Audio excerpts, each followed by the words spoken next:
లో సొసైటీ ఎలా ఉండేది? మెనీ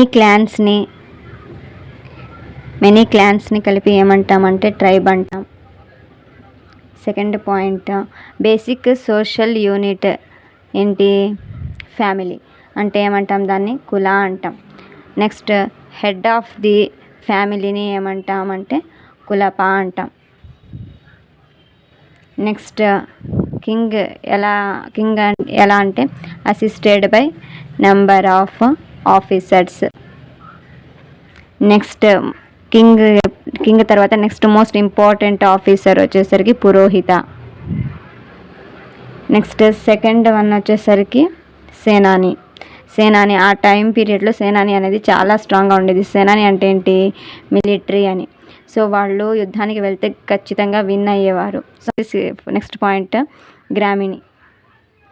గ్రామిణి అంటే ఎవరు? విలేజ్ యొక్క హెడ్ని గ్రామిణి అంటాం.